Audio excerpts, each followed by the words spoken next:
नमस्कार दोस्तों। आज एक नए अपडेट के साथ फिर हाजिर हूँ। संसार में कोई भी इंसान शिक्षा के बिना अधूरा है, यानी पशु के समान है। लेकिन कई इंसान ऐसे हैं जो आर्थिक तंगी के चलते अपने बच्चों को बेहतर शिक्षा नहीं दिलवा सकते हैं। ऐसे गरीब और पिछड़े बच्चों को पढ़ाई बीच में नहीं छूटे, इस कारण से कुछ आर्थिक सपोर्ट करने के लिए राष्ट्रीय स्तर की एक स्कॉलरशिप योजना शुरू की, जिनका नाम NMMS योजना, जो सन 2008 में प्रारंभ की गई थी, जिनका पूरा नाम national means cum merit scholarship है, जिसका संचालन मानव संसाधन विकास मंत्रालय और साक्षरता विभाग दोनों के संयुक्त प्रयास द्वारा होता है, जिनमें वो विद्यार्थी आवेदन कर सकते हैं जो कक्षा 8 में अध्ययनरत हैं। दूसरा, सरकारी विद्यालय में पढ़ने वाला विद्यार्थी ही आवेदन कर सकता है। जन्म तिथि का कोई भी निश्चित प्रावधान नहीं है। और इनकी जो कुल छात्रवृत्ति मिलती हैं वो 12,000 रुपये प्रति वर्ष छात्रवृत्ति मिलती है नंबर आने के बाद में, यानी 1,000 रुपये प्रति माह। तो आसानी से गरीब प्रतिभावान विद्यार्थी के लिए बहुत सारा आर्थिक सपोर्ट हो जाता है। इसके लिए यदि 8वीं में विद्यार्थी फॉर्म भरता है तो 8वीं में यदि वो 55% अंक लेके आता है तो ही इस योजना में उत्तीर्ण हुआ हो तो वो उसका पात्र है। इसके साथ यदि आरक्षित वर्ग से कोई है तो 5% की छूट है। और उनके पिताजी की वार्षिक आय पहले 1.5 लाख रुपए थी, जो अब बढ़ा करके 3.5 लाख रुपए जिनके पिताजी की आय है वो भी इस योजना में आवेदन कर सकते हैं। इसके लिए एक बात का ध्यान रखना ज़रूरी है कि वो किसी एक ही छात्रवृत्ति में आवेदन किया गया हो। ऐसा नहीं कि इसमें आवेदन कर दिया और दूसरे किसी और में आवेदन कर दिया तो वो पात्र नहीं होगा, क्योंकि सारा ऑनलाइन सिस्टम है। उसका खाता SBI यानी भारतीय स्टेट बैंक की किसी भी ब्रांच में होना चाहिए।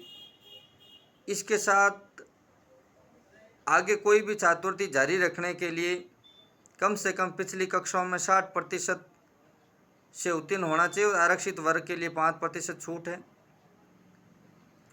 और ये आवेदन विशेषकर अलग अलग राज्यों में अलग अलग उनके आवेदन आमंत्रित किए जाते हैं। तो राजस्थान में ये आवेदन 20 सितंबर 2023 से शुरू हुए हैं, जो 5 अक्टूबर 2023 तक चलेंगे। काफ़ी राज्यों में फॉर्म भरे जा चुके हैं, लेकिन राजस्थान में भरे जा रहे हैं, हरियाणा में भरे जा रहे हैं।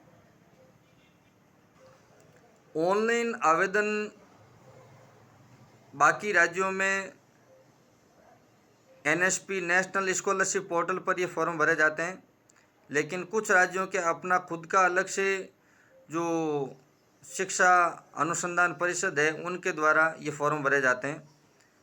और जिसके अंदर देखो उनकी शैक्षणिक योग्यता है, इनके अलावा आधार कार्ड है, स्कूल के जो भी प्रवेशांक नंबर है, बैंक डायरी है, मोबाइल नंबर है, विद्यार्थी के खुद की ईमेल आईडी होनी चाहिए।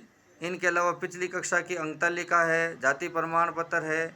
जाति प्रमाण पत्र में जो OBC कैटेगरी से आते हैं 1 साल से ज़्यादा पुराना नहीं होना चाहिए। और सेंट्रल गवर्नमेंट है तो सेंट्रल गवर्नमेंट का इंग्लिश वाला सर्टिफिकेट होना चाहिए। और मूल निवासी प्रमाण पत्र है, 1 पन्ने का आय प्रमाण पत्र है। और आधार कार्ड में मोबाइल नंबर अपडेट होना चाहिए। और जो भी बैंक खाता आधार नंबर है वो स्कूल के रिकॉर्ड के अनुसार होना चाहिए। और आपके जन्मतिथि वगैरह भी सही होनी चाहिए। ये आवेदन ऑनलाइन आवेदन हैं, वो लगभग अगस्त से शुरू होकर के नवंबर तक सब पूरे देश के हर राज्यों में फॉर्म भरे जाते हैं। तो वो अलग अलग स्टेट गवर्नमेंट के हिसाब से अलग अलग आवेदन तिथियाँ तय की जाती हैं। तो राजस्थान में SIERT उदयपुर यानी राजस्थान राज्य शैक्षिक अनुसंधान एवं प्रशिक्षण परिषद उदयपुर में है, जहाँ से आवेदन ऑनलाइन मांग लिए गए हैं, जो राजस्थान में शाला दर्पण पोर्टल द्वारा विद्यालय द्वारा ही ऑनलाइन किए जाएंगे। यदि आपका बच्चा इस साल कक्षा 8वीं में पढ़ रहा है तो आप अपने स्कूल में जाकर, जहाँ बच्चा पढ़ रहा है, तो उनके जो भी कक्षा अध्यापक है या संस्था प्रधान, उनसे मिलकर के आप फॉर्म भरवा सकते हैं।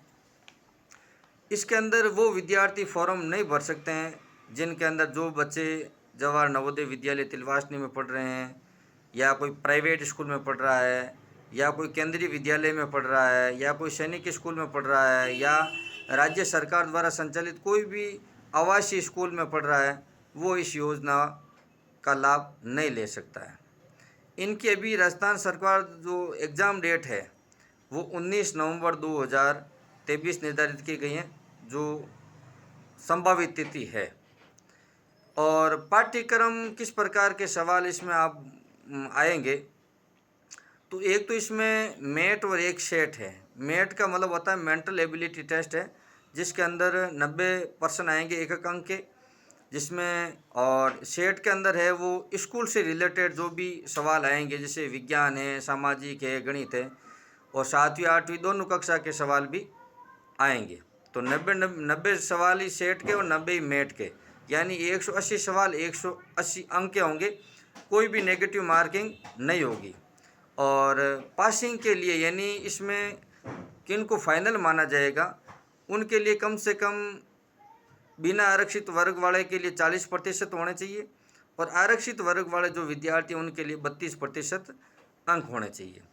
और ये जो मेरिट लिस्ट है, पूरे देश के अंदर लगभग 1 लाख बच्चों को ये NMMS स्कॉलरशिप प्रदान की जाएगी, जिनको प्रति माह 12,000 रुपये 4 साल के लिए, यानी कक्षा 9 से लगाकर कक्षा 12वीं तक सरकारी विद्यालय में पढ़ने वाले बच्चों को ही प्रदान की जाएगी। लेकिन एक बात याद रखें, यदि आप 10वीं के बाद में यदि आपने कोई डिप्लोमा या सर्टिफिकेट कोर्स में एडमिशन ले लिया, तो ये योजना, इस योजना का आपको लाभ नहीं मिलेगा।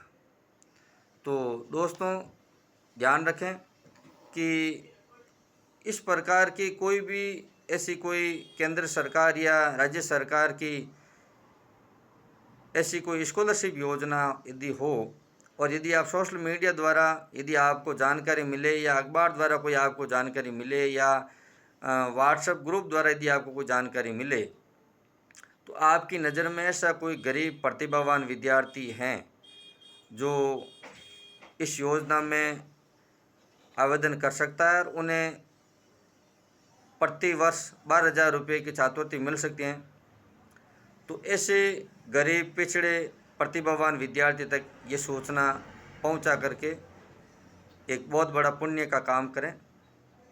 तो दोस्तों ये थी NMMS स्कॉलरशिप 2023 की जानकारी, जिनके ऑनलाइन आवेदन 20 सितंबर 2023 से शुरू हो चुके हैं, जो 5 अक्टूबर 2023 तक चलेंगे। और इनमें सिर्फ सरकारी विद्यालय में पढ़ने वाले विद्यार्थी ही आवेदन कर सकेंगे। 180 अंक का पेपर होगा, नेगेटिव मार्किंग नहीं होगी, और 19 नवंबर को संभावित परीक्षा होगी। और स्कूल के रिकॉर्ड के अनुसार ही आपका जाति प्रमाण पत्र, मूल निवासी, बैग डायरी इत्यादि होने चाहिए। आधार कार्ड में भी आपका नाम, पिता का नाम, जन्म तिथि, स्पेस वगैरह इस प्रकार का भी आपको ध्यान रखना है। और बैंक में भी आपका जो नाम है स्कूल के रिकॉर्ड के अनुसार होना चाहिए, क्योंकि आपकी राशि है वो स्कूल के नाम के रिकॉर्ड के अनुसार ही आपकी राशि खाते में ट्रांसफ़र की जाएगी। जहाँ तक संभव हो SBI खाता ही हो तो अच्छी बात है। तो ये थी NMMS स्कॉलरशिप के बारे में विस्तृत जानकारी। आपको मेरी जानकारी कैसी लगी, वीडियो में कमेंट बॉक्स में अपने सुझाव विचार प्रकट करें। और यदि आपके दिमाग में ऐसा कोई सवाल हो तो मुझे कमेंट बॉक्स में लिखें, ताकि मैं उनका जवाब दे सकूं। और इस वीडियो को लाइक करें, शेयर करें, और एक नए वीडियो के साथ फिर हाज़िर होता हूँ। धन्यवाद।